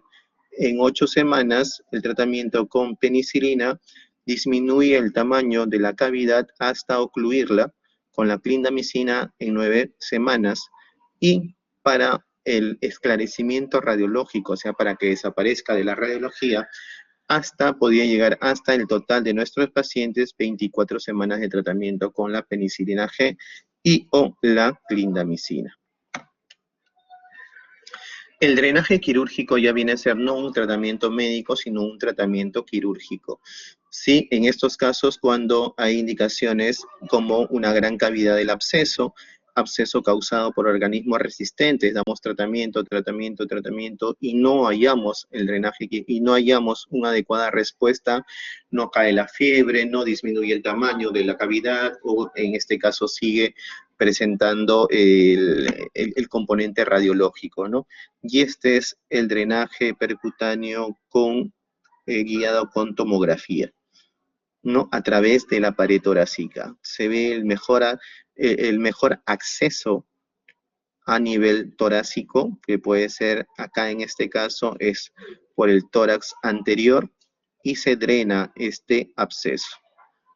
Con la jeringa se chupa, se aspira, nada más. Por eso es el drenaje percutáneo del absceso pulmonar. ¿No? Esta es la terapéutica: clindamicina, amoxicilina clavulánico, artapenen o los llamados carbapenen, penicilina G sódica más metronidazol, aunque nosotros preferimos mucho la clindamicina por su efecto mayor. Ha habido comparaciones entre clindamicina y metronidazol, donde la clindamicina ha actuado mucho mejor a nivel pulmonar. Si hay una evolución favorable, clindamicina o amoxiclavulánico, 4 a 8 semanas.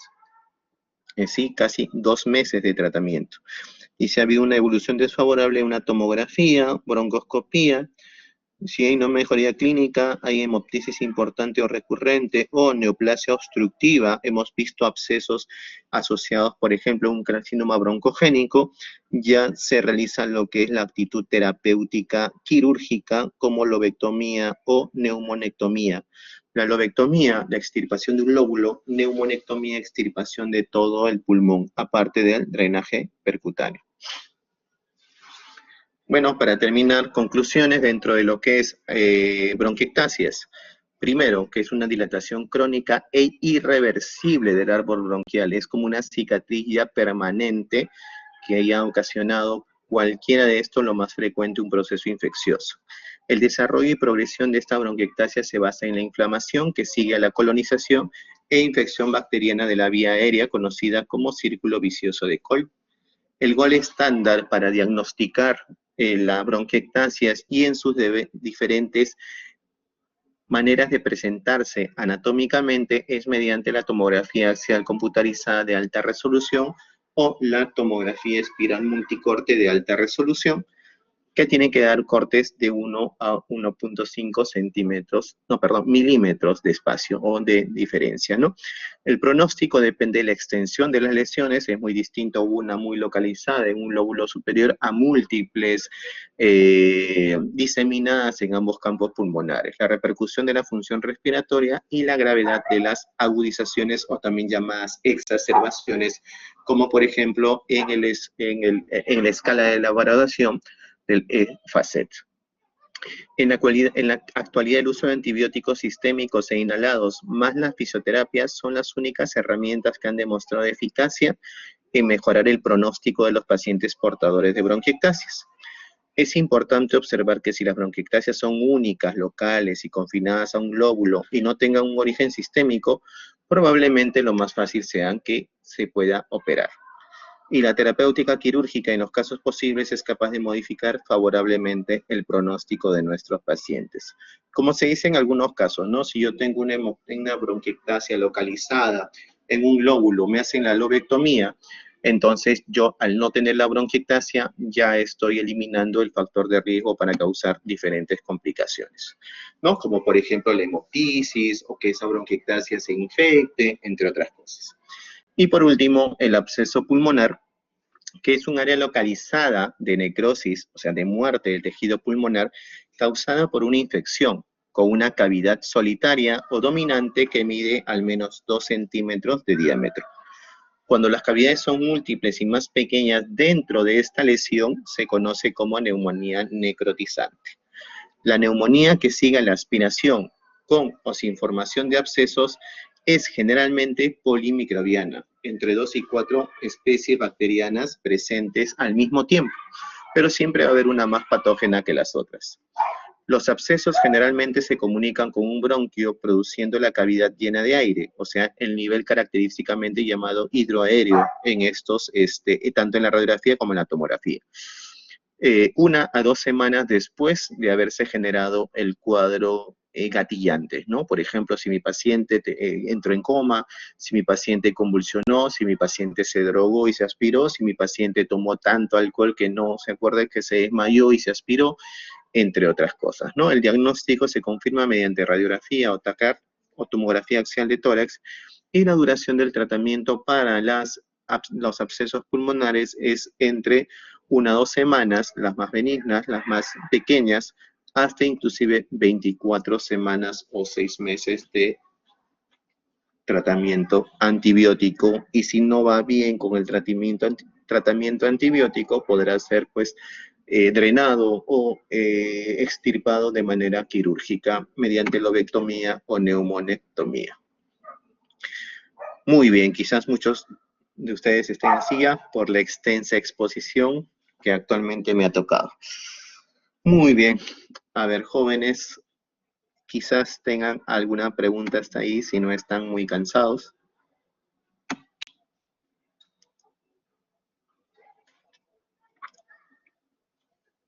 ¿O ha quedado todo claro?